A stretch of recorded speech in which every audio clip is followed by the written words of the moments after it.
Saudaraku yang terkasih, sebelum kami memulai ibadah di minggu ini, minggu pagi ini, kita mulai dengan berdoa.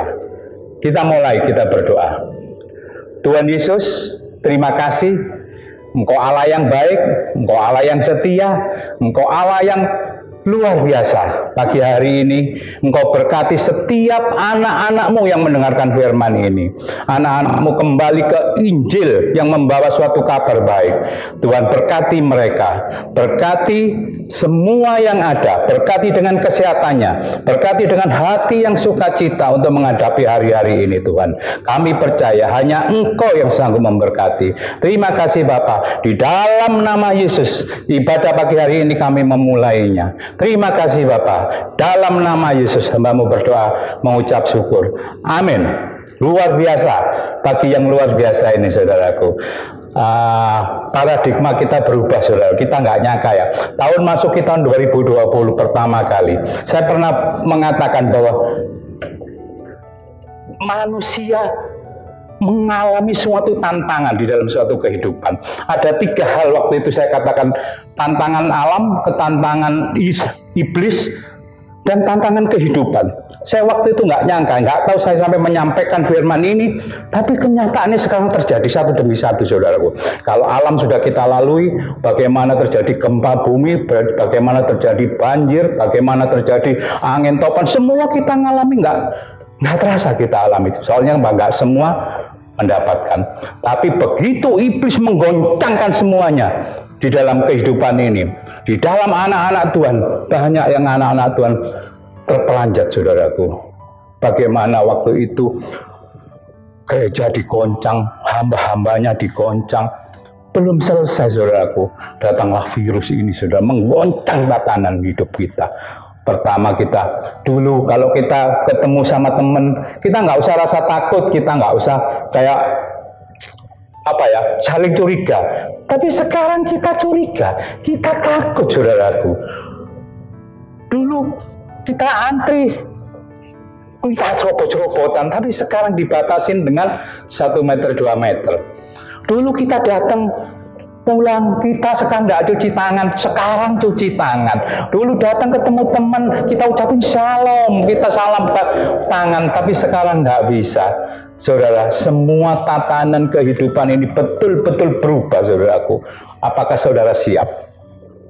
Tuhan luar biasa saudaraku. Yang paling luar biasa kita tatanan dalam ibadah kita berubah semuanya. Kita selama hidup sampai mulai, saya percaya Tuhan sampai hari ini dewasa, saya nggak pernah merasakan bagaimana ibadah itu di rumah. Baru tahun ini saudaraku. Tapi kita sebagai anak-anak Tuhan begitu merasakan luar biasa persoalan ini. Kita ada salah satu, kita lihat di balik semuanya ini ada yang terbaik untuk kita. Kita mengenal Tuhan dengan benar, kita beribadah dengan benar, kita selama ini tidak fokus bahwa kita itu sebagai bait Allah, tubuh kita itu bait Allah, kita nggak pernah. Waktu saya bertanya Tuhan, apa artinya kita itu tubuh bait Allah, tubuh kita itu bait Allah, tapi kita tidak pernah merasakan, kita tidak pernah ada jawaban. Tapi begitu ada persoalan virus ini, semua dijawab Tuhan. Kita beribadah dengan yang sejati. Kita mulai ya saudaraku. Coba kita memulai dulu, kita baca firman Tuhan dulu. Hari ini saya ngambil sebuah tema, tergoncangkah imanmu. Hidup selalu ada tantangan saudara. Saya katakan yang tadi, alam, iblis, kehidupan. Dengan adanya kejadian virus ini kita selalu bertanya, apakah semua ini seizin Tuhan? Banyak anak-anak Tuhan bertanya saudara sama saya, apakah kita ngalami ini seizin Tuhan? Saya berkata sama dia gini, saudara, teman-teman saya, apakah saudara merasakan apa yang kamu lihat, kamu rasakan ini benar-benar seizin Tuhan? Enggak. Dia ngomong, kalau seizin Tuhan, kenapa ada anak-anak Tuhan, hamba Tuhan yang kena sakit, meninggal seperti gitu? Itu dari sisi yang lain. Saya katakan ada sisi-sisi yang lain. Sisi-sisi yang lain seperti berubah tatanan. Kita mengenal dulu, kita mengenal bait Allah cuman sekedar seketika tok. Tapi sekarang kita mengenal bait Allah, tubuhmu itu bait Allah. Kita baca ya. 1 Korintus ayat 6 pasal 6 19. Atau tidak tahukah kamu bahwa tubuhmu adalah bait Roh Kudus yang diam di dalam kamu, Roh Kudus yang kamu peroleh dari Allah, dan bahwa kamu bukan milik kamu sendiri, sebab kamu telah dibeli dan harganya telah lunas dibayar. Karena itu muliakanlah Allah dengan tubuhmu. Saudara yang terkasih, saya bertahun-tahun saya tidak ngerti. Selama ini saya nggak tahu bahwa tubuh saya itu bait Allah. Hamba-hamba Tuhan banyak mengatakan memang benar tubuhmu itu bait Allah, tapi tidak pernah dijabarkan tubuhmu bait Allah itu kenapa? Kita tetap berjalan dengan seperti biasa. Kita nggak menghargai bahwa kita betul-betul tubuh kita itu tempatnya Allah. Kita telah dibeli lunas dibayar. Makanya muliakan Tuhan dengan sungguh-sungguh. Jangan kau biarkan saudara tubuhmu dikuasai setan atau iblis.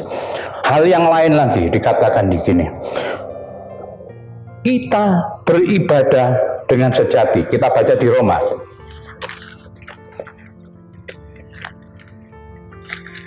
Roma 12 ayat 1 dan 2. Karena itu saudara-saudara, demi kemurahan Allah, aku menasihatkan kamu, supaya kamu mempersembahkan tubuhmu sebagai persembahan yang hidup, yang kudus dan yang berkenan kepada Allah. Itu adalah ibadahmu yang sejati. Janganlah kamu menjadi serupa dengan dunia ini, tetapi berubahlah oleh pembaruan budimu, sehingga kamu dapat membedakan manakah kehendak Allah, apa yang baik dan yang berkenan kepada Allah, dan yang sempurna. Kita luar biasa. Kita mengenal bagaimana tubuh kita adalah tempatnya Roh Kudus. Bagaimana Tuhan mengatakan bahwa ibadahlah dengan sejati. Persembahkanlah tubuhmu sebagai persembahan yang hidup. Waktu itu saya bertanya, Tuhan, mempersembahkan yang hidup itu bagaimana Tuhan? Roh Kudus selalu, saya tanya, Roh Kudus bagaimana Roh Kudus? Apa kita datang ke gereja, kita melayani, kita pelayanan waktu kita ke gereja dengan sungguh-sungguh, dengan waktu kita habiskan dengan pelayanan. Apakah itu yang dikatakan ibadah yang sejati? Ternyata Roh Kudus ngomongnya nggak gitu, saudaraku. Roh Kudus ngomong, Tuhanmu memberi engkau tubuh yang sempurna. Engkau dikasih kepikiran, engkau dikasih kepala, engkau dikasih mata, engkau dikasih telinga, engkau dikasih tangan, engkau kasih kaki. Persembahkan tubuhmu. Saya bilang, bagaimana saya mempersembahkan tubuh kita, saudara? Ternyata Tuhan itu menuntut kita seperti gini, saudara. Kau dikasih pikiran, gunakanlah pikiranmu untuk kebaikan Tuhan. Kamu dikasih mulut, pakailah untuk kesaksian Tuhan. Kamu dikasih mata, pakailah matamu untuk melihat dengan benar. Kamu dikasih tangan, pakailah tanganmu dengan benar. Pakailah kakimu, pakailah seluruh tubuhmu, pakailah seluruh hidupmu, dan layanilah seluruh keluargamu. Istri, anak, cucu, orang tua, itu ibadah sejati, saudaraku. Saya kaget, saudaraku. Luar biasa, saya kaget. Saya nggak ngerti dulu. Ternyata Tuhan itu luar biasa. Ya, yang dikatakan tubuhmu adalah bait Allah. Sama seperti identik Tuhan berkata bahwa itu adalah dengan sejati. Persembahkan tubuhmu. Ini saudaraku. Berarti berkali-kali saya bertahun-tahun saya mencari 3 hal ini. Terus saya bertanya lagi, Tuhan, kenapa realita di dalam suatu ibadah, kenapa kok nggak cocok, saudara? Kok nggak sehat, saudaraku? Ternyata seorang hamba Tuhan mengatakan, hamba Tuhan A benar, hamba Tuhan B benar, hamba Tuhan C benar, semua benar. Padahal ayatnya asalnya cuma 1. Engkau yang disembah cuma 1. Tapi kenapa? Di antara salah satu mengatakan, aku lebih benar, aku lebih benar. Aku lebih benar. Kau sesat, jangan beribadah ke tempat yang lain, nanti sesat. Itu mempertanyakan dalam hidup saya, Tuhan, benar tak seperti ini? Tapi ternyata Tuhan memberi jawaban seperti yang dikatakan di dalam Matius 7 ayat 8-9. Kita baca, kita banyak baca ayat pagi hari ini.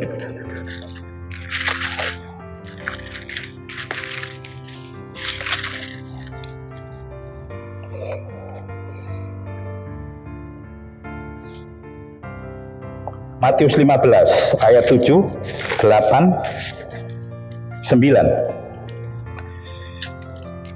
Hai orang-orang munafik, beneran nubuat Yesaya tentang kamu.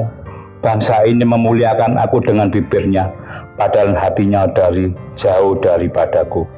Percuma mereka beribadah kepadaku, sedangkan ajaran yang mereka ajarkan ialah perintah manusia. Lalu Yesus memanggil orang banyak dan berkata kepada mereka, dengar dan camkanlah, bukan yang masuk ke dalam mulut yang menajiskan orang, melainkan yang keluar dari mulut itulah yang menajiskan orang.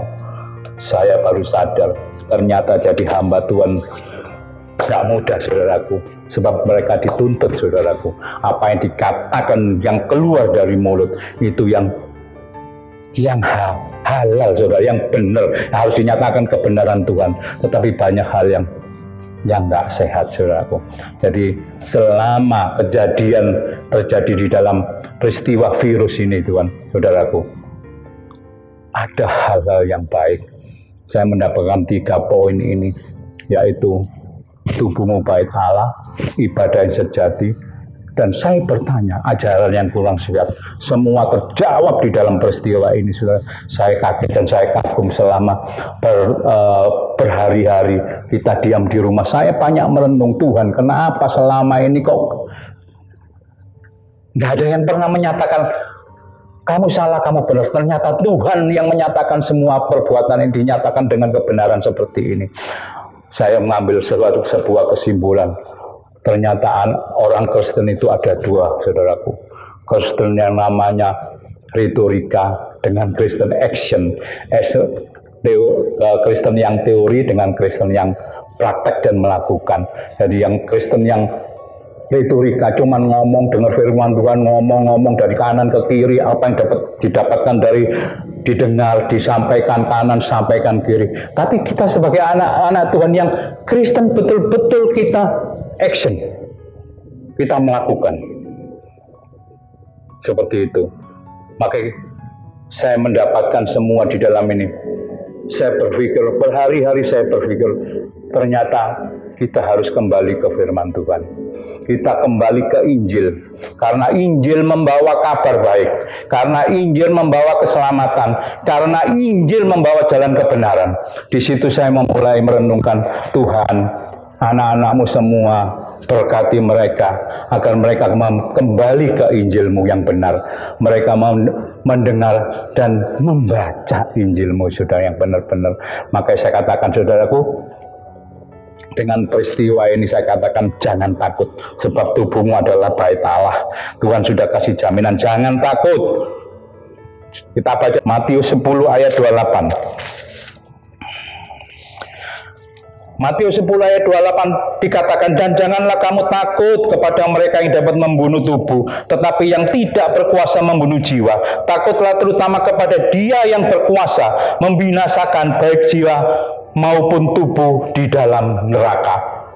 Saudaraku, jangan takut dalam keadaan ini. Bukan berarti terus kita nggak takut, terus kita menantang, bukan. Jangan takut, dikatakan bijaklah di dalam namanya suatu kehidupan. Jangan kau terbawa dengan suasana yang mencekam, menakutkan. Jangan, saudara, jangan takut. Virus membunuh tubuh, tidak bisa membunuh jiwa. Saudaraku, Tuhan berkata, jangan takut. Dia cuma virus paling banter bunuh tubuhmu, tapi dia tidak bisa membunuh jiwamu. Takutlah kepada Allah, karena Dia bisa membunuh tubuh dan membunuh jiwa dan ke neraka. Saudaraku, dengan peristiwa seperti ini, saudaraku, ayo kita memulai.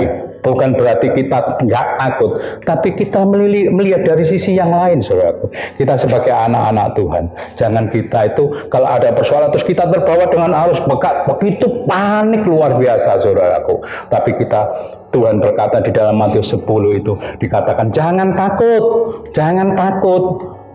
Dikatakan jangan takut, bukan berarti kamu jangan takut tantangan virus itu mana, ayo maju virus, enggak, saudaraku. Tapi kita bijak, kita nggak usah perasaan kita terbawa, kita bekerja seperti biasa, kita percaya dengan Tuhan dengan sungguh-sungguh bahwa Dia itu Allahmu, Dia yang tidak bisa membunuh tubuh dan jiwa mereka itu, mereka virus itu, tapi dia cuma membunuh tubuh, tapi Tuhanmu yang bisa membunuh tubuh dan jiwa. Itulah yang kau takutin. Saudaraku, saya katakan hari ini, jangan takut. Makanya kadang-kadang saya katakan banyak orang-orang hamba-hamba Tuhan, teman-teman kita banyak menghadapi sebuah persoalan ini, dia rasa panik, saudaraku, dia takut, dia cari perlindungan. Saya kadang-kadang bingung, kenapa ya anak Tuhan kok seperti ini? Mestinya kan dia berjaga-jaga, dia kan sudah tahu kalau akan terjadi seperti ini. Sebab apa? Semua peristiwa ini tidak akan berhenti. Semua ini akan menggenapi firman Tuhan. Tuhan menunjukkan kebesarannya, Tuhan menunjukkan kebenarannya semua, saudaraku. Jangan takut, persiapkan. Saya katakan di sini ada 3 hal. Kuasai imanmu, saya katakan kuasai imanmu. Di dalam Matius 9 ayat 18. Matius 9 ayat 18. Berikut di sini adalah anak kepala rumah ibadat, perempuan yang sakit pendarahan. Yang 18, sementara Yesus berbicara dengan demikian kepada mereka, datanglah seorang kepada rumah ibadat, lalu mereka menyembah dia dan berkata, anakku perempuan baru saja meninggal, tetapi datanglah dan letakkanlah tanganmu di atasnya, maka anakku akan sembuh. Wow, ini luar biasa. Ini tidak pernah saya jumpain seperti iman seperti ini. Ini yang pertama. Yang kedua, lalu Yesus pun bangunlah dan mengikuti orang itu bersama-sama dengan murid-muridnya. Pada waktu itu seorang perempuan yang sudah belasan tahun lamanya ia menderita pendarahan, maju mendekati Yesus dari belakang dan menjamah jumbanya, iwir-iwirnya itu dijamah Tuhan. Dan karena katanya dalam hatinya, asal ku jamah saja jubahnya, aku akan sembuh.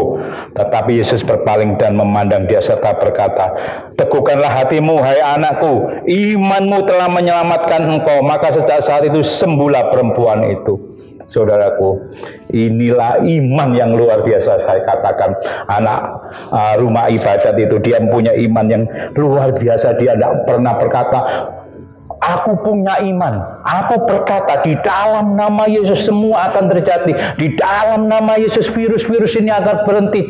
Tapi dia mempunyai iman yang luar biasa. Dia percaya Tuhan itu bisa menyembuhkan. Dia berkata kepada Tuhan Yesus, Tuhan tolong, anakku sudah meninggal, letakkanlah tanganmu di atas kepalanya. Saya percaya bahwa anak itu akan hidup lagi. Luar biasa, saudaraku. Seorang anak kepala ibadah itu papanya mempunyai iman sehingga anak itu bisa sembuh. Inilah iman yang luar biasa. Iman yang benar-benar percaya bahwa Yesus itu berdaulat, percaya bahwa Yesus itu yang sanggup melepaskan semuanya, Yesus sanggup menghidupkan.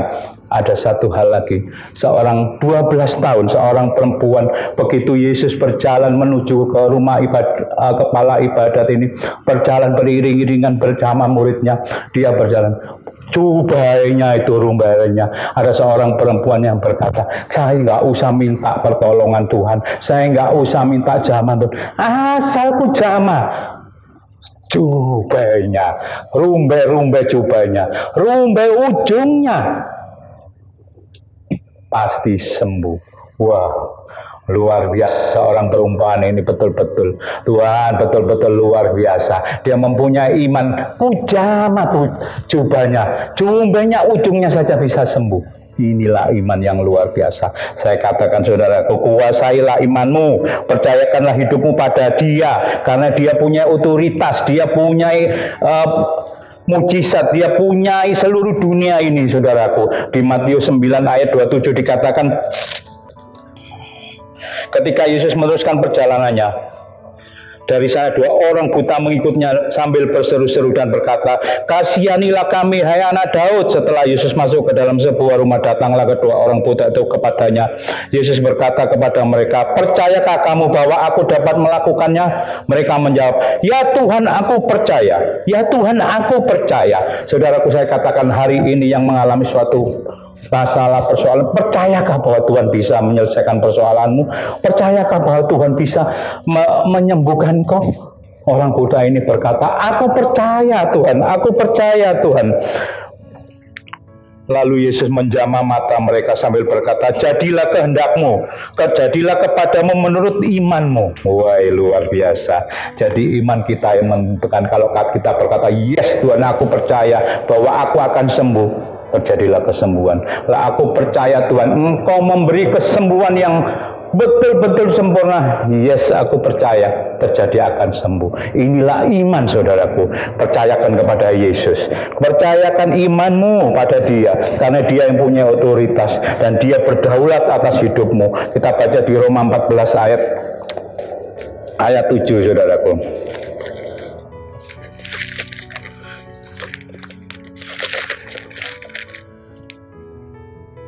Roma 14 ayat 7. Sebab tidak ada seorang pun di antara kita yang hidup untuk dirinya sendiri, dan tidak ada seorang pun yang mati untuk dirinya sendiri. Kedelapan, sebab jika kita hidup untuk Tuhan, dan jika kita mati untuk Tuhan. Jadi baik hidup atau mati kita adalah milik Tuhan. Sebab untuk itulah Kristus telah mati dan hidup kembali, supaya Ia menjadi Tuhan baik atas orang mati maupun atas orang hidup. Saya percaya Tuhan berdaulat atas hidup kita. Jangan takut saudaraku, karena Tuhan punya kedaulatan. Kamu percayakan hidupnya sama Dia, karena Dia punya kedaulatan yang luar biasa. Dia tidak berkata, Tuhan tidak pernah mengatakan, "Hei anakku, engkau tidak akan sembuh," tapi Tuhan berkata, "Engkau akan sembuh." Dia punya kedaulatan, saudaraku. Maka saya katakan jangan takut. Semua tidak bisa membunuh jiwa. Dia cuma bisa membunuh tubuh. Kalau Tuhan punya kedaulatan, hari ini engkau sembuh, pasti engkau sembuh. Hari ini engkau selesai, engkau akan selesai. Semua Tuhan punya tatanan. Tuhan punya waktunya adalah Tuhan. Sampai dikatakan saya punya teman-teman saudara di kelas menengah bawah itu, dia paling tidak takut saudaraku. Kalau saya katakan gini, Pak, pakai masker jaga jarak, aduh kok jangan takut, kalau wayai mati ya matilah, dia bilang gitu. Wih, luar biasa dia orang-orang seperti gini. Dia mengatakan lebih baik saya makan, saya bekerja untuk mendapatkan makanan daripada saya di rumah mati. Jadi terbalik. Pemerintah mengadakan lockdown supaya di rumah. Dia mengatakan kalau saya di rumah mati, nggak ada pekerjaan, lebih baik saya bekerja. Kalau waktunya Tuhan mati, saya mati. Gitu, seperti gitu. Saudara, dia mempunyai cara pandang seperti itu. Saya katakan, Tuhan, Engkau mempunyai kedaulatan. Memang benar. Kadang-kadang saya katakan, hidup ini adalah suatu pilihan, saudaraku. Saya banyak melihat kadang-kadang orang-orang yang di bawah mempunyai suatu seperti kekebalan gitu, lebih luar biasa daripada kita sebagai kehidupan kita, terutama anak-anak kita. Saya pernah menjumpai anak-anak tetangga kecil-kecil, dia sudah nggak pakai baju, dia hujan-hujan, dia kepanasan, dia lari, dia mainan, nggak sakit saudaraku, nggak pernah dia sakit. Padahal saya punya cucu, ditaruh di rumah, ditutupin, takut sakit, mudah sakit saudaraku.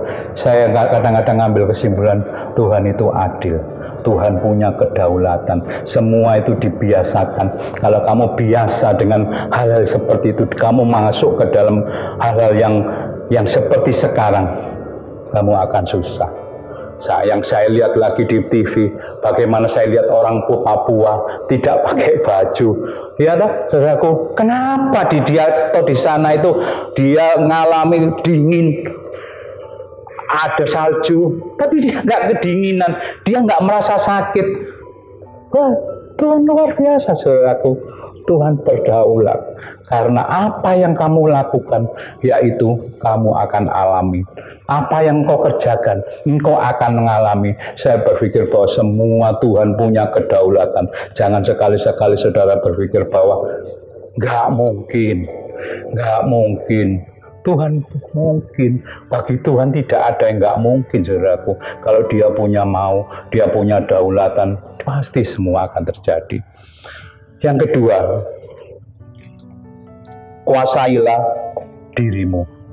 Ini penting, saudaraku. Diri kita perlu dikuasai, yaitu dalam 1 Petrus ayat 4.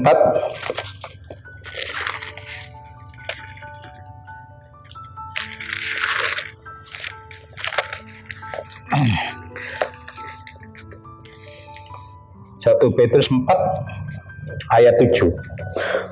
Sesudah segala sesuatu sudah dekat, karena itu kuasailah dirimu dan jadilah tenang supaya kamu dapat berdoa. Kuasailah dirimu supaya tenang. Jangan panik. Kalau setiap ada persoalan masalah, jangan engkau langsung mengambil suatu kesimpulan. Takut. Waktu pertama kali Indonesia masih belum kena virus, belum masuk. Begitu diumumkan kena virus, waduh saudaraku, semua panik, barang-barang langsung di supermarket dihabisin, saudaraku. Saya itu sampai geleng-geleng kepala, masih belum apa-apa aja sudah semua dihabisin seperti gini. Tapi panik mereka, saudaraku, beras, Indomie, apa, tisu sekalian. Saya mengalami sekali, saudara, waktu itu hari Senin. Wah, begitu masuk kerja dihabisin tisu itu. Orang beli tisu, masalah kita nggak bisa bendung, mau beli seenaknya. Saya katakan, ayo beliin, pabriknya banyak. Akhirnya cuma 2 hari toh. 2 hari saya sudah nggak pernah berjubel-jubel membeli tisu sebanyak itu. Kuasai dirimu, saudaraku. Kita anak Tuhan. Jadi saya katakan gini, setiap ada persoalan, setiap ada masalah, jangan suatu ngambil kesimpulan, jangan langsung ngambil, wah nanti apa terjadi. Kuasai dirimu, berdoalah. Berdoalah, minta pertolongan Tuhan. Saya percaya setiap anak-anak Tuhan yang percaya bahwa Yesus sebagai apa itu, seperti kayak gandolan, sebagai ikatan, bahwa Yesus itu adalah sebagai kekuatan Bapamu yang dahsyat. Saya percaya semua tidak akan terjadi. Kalau memang terjadi, ya waktunya. Seperti mereka itu, mudah sudah aku katakan. Jadi jangan goncang imanmu. Semua ini akan terjadi. Kuasai dirimu, kuasai hatimu. Di dalam Amsal 17 ayat 22 dikatakan,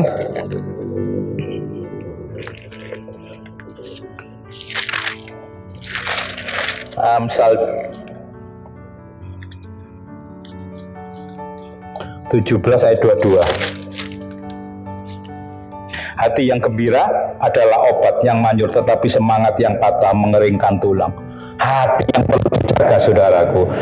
Ya toh, jagalah hidupmu, jagalah hatimu. Jangan ada kepahitan, jangan ada bersungut-sungut. Penting, saudaraku, jangan ada kepahitan. Kita baca di Efesus 4 ayat 30.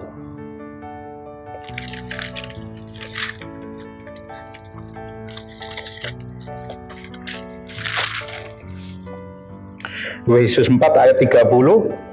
Dan jagalah kamu mendukakan Roh Kudus Allah yang telah memateraikan kamu menjelang hari penyelamatan. Segala kepahitan, kegeraman, kemarahan, pertikaian, dan fitnah hendaklah dibuang dari antara kamu. Demikian pula segala kejahatan. Tetapi hendaklah kamu ramah seorang terhadap yang lain, penuh kasih mesra, dan saling mengampuni, mengampuni sebagaimana Allah di dalam Kristus telah mengampuni kamu.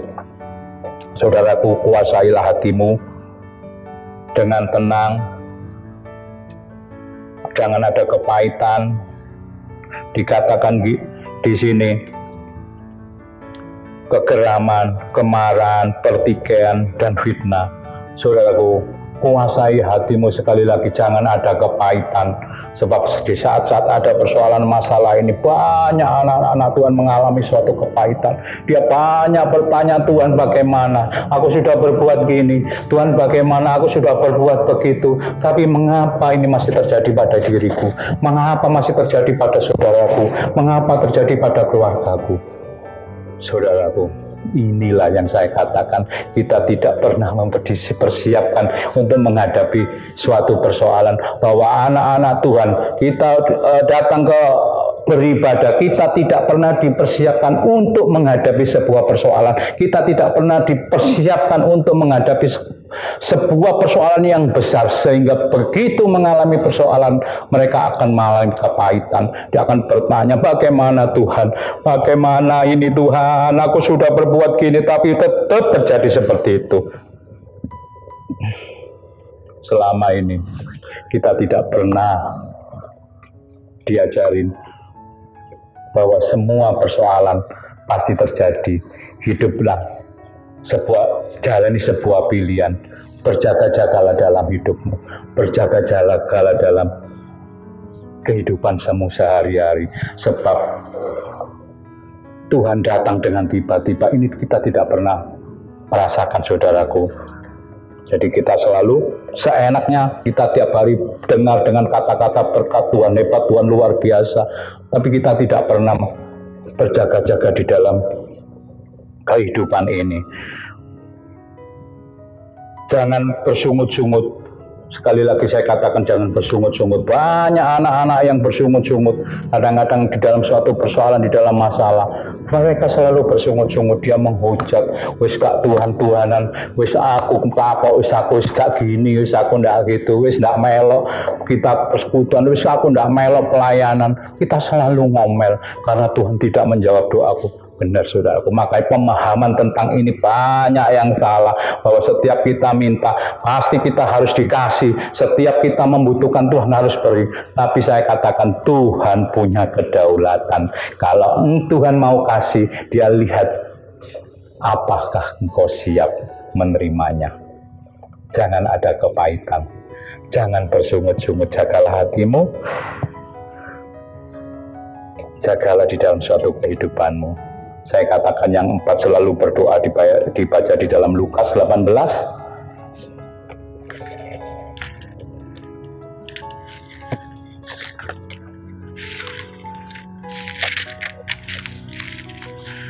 Lukas 18 ayat 1 sama 7.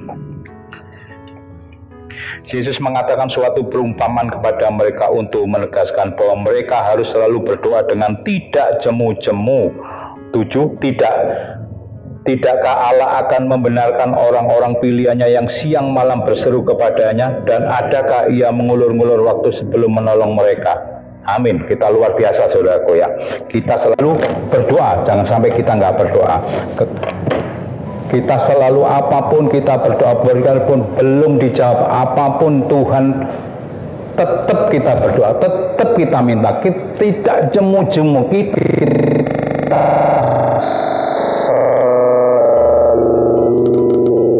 berdoa.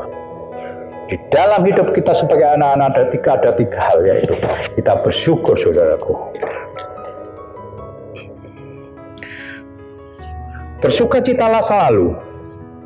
Kita berdoa dan bersukacitalah selalu, bersyukurlah, dan jangan bersungut-sungut dan berserah dirilah. Saudaraku, saya katakan, makanya saya katakan ada salam, kita harus berbahagia, kita harus bersyukur, kita harus bersukacita. Kenapa saya katakan gitu? Sebagai anak-anak Tuhan, kita harus selalu bersyukur, kita harus selalu bersukacita, kita tetap berdoa. Saya pernah dulu waktu kecil, anak-anak saya itu saya ajarin, kalau mau tidur, kita harus berdoa, kita mengucap syukur, kita berbahagia, bersukacitalah selalu, bersyukur. Yang ketiga itu mengampuni. Saya pernah sering mengatakan gitu. Saya percaya kalau itu ditanamkan di dalam hati kita, kita selalu bersukacita, kita selalu bersyukur, dan kita selalu mengampuni dalam kehidupan. Saya percaya engkau akan bahagia. Saya katakan di dalam firman pagi ini, saya percaya Tuhan luar biasa. Kembalilah kepada Injil, karena Injil membawa suatu kebahagiaan. Injil membawa jalan keluar. Injil adalah kabar baik. Saya katakan jangan takut. Jangan takut menghadapi situasi ini. Ini masih belum, saudaraku. Saya katakan yang ketiga tadi, yaitu tantangan alam, tantangan setan, kehidupan. Yang saya takuti ini adalah tantangan yang ketiga. Tantangan kehidupan ini, sesudah virus ini selesai, ada yang namanya tantangan kehidupan. Itu yang lebih menakutkan, saudaraku. Sebab efeknya itu bukan orang, tapi global, saudaraku, di seluruh dunia. Berdoalah, saya katakan bersukacitalah, bersyukurlah dan berdoalah selalu di dalam Yesus. Peganglah Yesus selalu, saudaraku. Kembalilah ke Injil. Jangan sampai engkau sampai bersungut, jangan engkau sampai berkata Tuhan, gak Tuhan-Tuhanan. Sudahlah seperti itu. Tapi tetap kembali ke Injil, tetap kembali ke Yesus, saudaraku, karena Dia yang punya kedaulatan dalam kehidupan ini. Apapun, saya percaya semua ini akan berlalu, semua akan selesai, saudaraku. Tapi kita harus bersyukur dan kita harus selalu berdoa. Kita selalu berpegangan kepada Tuhan. Saya percaya apapun yang kita alami, apapun yang kita lihat di dalam kehidupan kita sehari-hari, Tuhan selalu dimuliakan. Kita selalu meninggikan Dia. Saatnya kita menjadi anak-anak terang. Saatnya kita menjadi anak-anak Yesus yang luar biasa. Kita menjadi kesaksian di dalam hidupnya. Apapun yang terjadi. Lihatlah saudara-saudaramu yang kekurangan saat ini lampau. Melakukan praktek dengan imanmu. Praktekkan dengan Yesusmu. Bukalah pintu rumahmu. Berbagilah, saudaraku. Ini saatnya, saudara, kita sebagai anak-anak Tuhan. Saya percaya Yesus akan memberkati. Saya percaya, saudara. Saudaraku, Tuhan luar biasa. Di saat-saat ini, di saat-saat ada masalah, persoalan, Dia menunjukkan kebesarannya, Dia menunjukkan kedaulatannya. Apakah responmu? Apakah tanggapanmu mengenai Yesus? Masih adakah imanmu? Masih percayakah engkau? Masih bergantungkah engkau pada Dia? Karena di alammu yang dahsyat, jangan kau tinggalkan Dia, saudara. Jangan kau merasa, aduh, kepahitan Tuhan-Tuhanan. Kamu gak bisa lari, saudaraku. Saat ini kau gak bisa lari kemana. Kamu kembali ke Yesus. Kamu kembali ke Injil.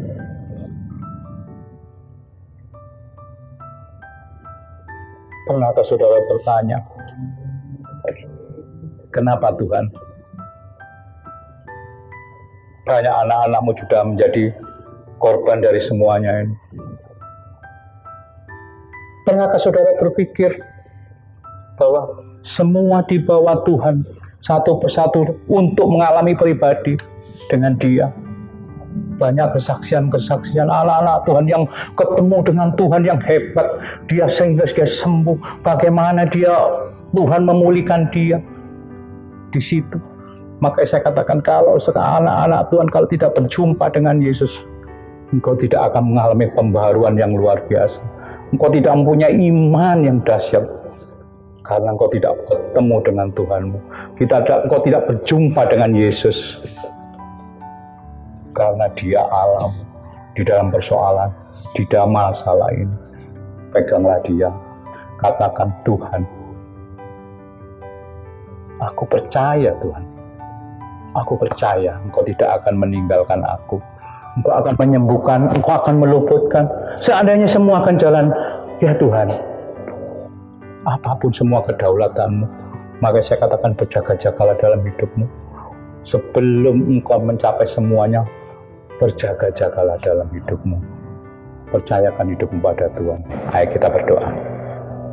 Tuhan, Roh Kudus-Mu telah menyampaikan semua apa yang ada di dalam firman-Mu. Hari ini, Engkau jamah anak-anak-Mu Tuhan. Engkau beri kesembuhan yang sakit, yang susah Engkau beri penghiburan.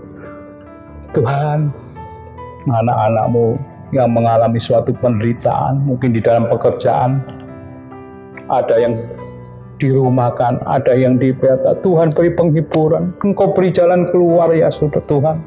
Saya percaya Tuhan, aku percaya bahwa Engkau akan membuat mujizat setiap anak-anak-Mu yang ada persoalan.